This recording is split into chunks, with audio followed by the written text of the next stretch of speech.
tujje kuki tujje tukubenda ngenda kujja ne muwala wonna Magembe yansabye. Kino kinyuma n'okiyiga nga tonakula nnyo ng'okyalina ebiseera bingi ku nsi. Bobi Wine alina kyagasseko munange ate esaidi eno ku kivulu kya King Saha bubuno obuwalana bwa ssente munange ate bwawaddeyo era nga ku saidi yemu munange agenda kubeerayo wali ne muwala we wali ate wali erugogo ate nga munange omukyala Barbie Kyagulanyi wuno munange afuddeyo munange alina obubaka ate obw'enjawulo anti nga bwe tumanyi nti nno ye taggwako munange ate byakuyiga era nga agamba nti nno kino kinyuma okuyiga nga tonnakula nnyo nga okyalina munange ate ebiseera bingi ku nsi.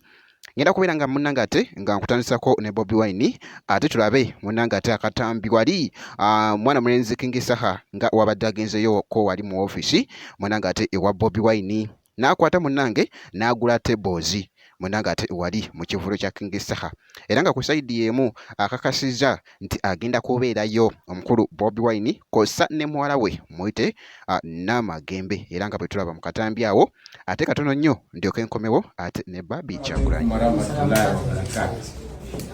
Sebo manyi nti nno weetala wangi naye nsaba naffe otukkirize tujje kuki tujje tukubenda ngenda kujja ne muwala wonna Magembe yansabye ayagala oluyimba olwo muliraanwa bwe luggwa ekivulu ne bwe kiggalawo era sebo zijja nange kutuula ku mmeeza yange ngaloodi.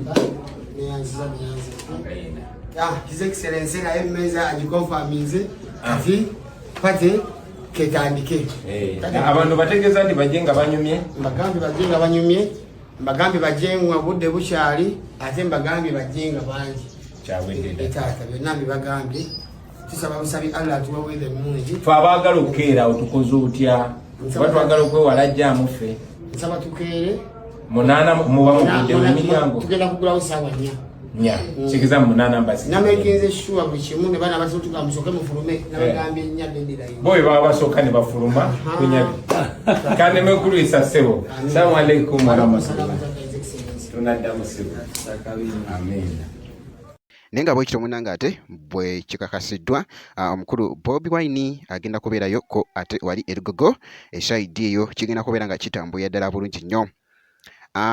Kati kankugjeyo kaawo katono ate munange nkutegeezeeko juga nti nkugambye nti kino kinyuma okuyiga nga tonnakula nnyo ate nga okyalina munange ate ebiseera bingi ku nsi ye mukyala n'omuyite Barbie Kyagulanyi munange nga bwe tumanyi nti no ye taggwako munange ate byakuyiga abiteekayoko wali munange obutambi obw'enjawulo abuteekayoko wali ku mukutu munange ate ogwa TikTok kati sooka tulabe ate munange ate ku luno byatuleetedde mu katambi bwe tuti. Kino kinyuma n'okiyiga nga tonakula nnyo ng'okyalina ebiseera bingi ku nsi. Kale tetwegerera nnaku ku nsi kuno naye bw'oba ng'okyali muto kino kinyuma okuyiga. Bw'oba nga toyagala bantu 2, 3, 4, 5, 10, 15 okumanya ekintu kyonna ekikufaako.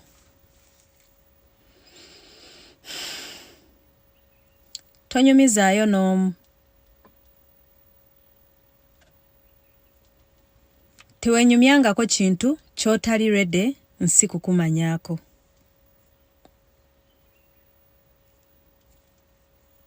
Abantu balwawo okutereka ebyama. Tewenyumyangako ky'otayagala nsi kukumanyaako. Naye nga bwekityo munange ate bwe kitambudde omukyala Barbie Kyagulanyi munange ate n'ebigambo bye ate ebiwoomu okamalako obumazi. Pampita Jaminati ngenda kubeera nga nkomawo ate mu maaso eyo katono nnyo n'ezi update endala.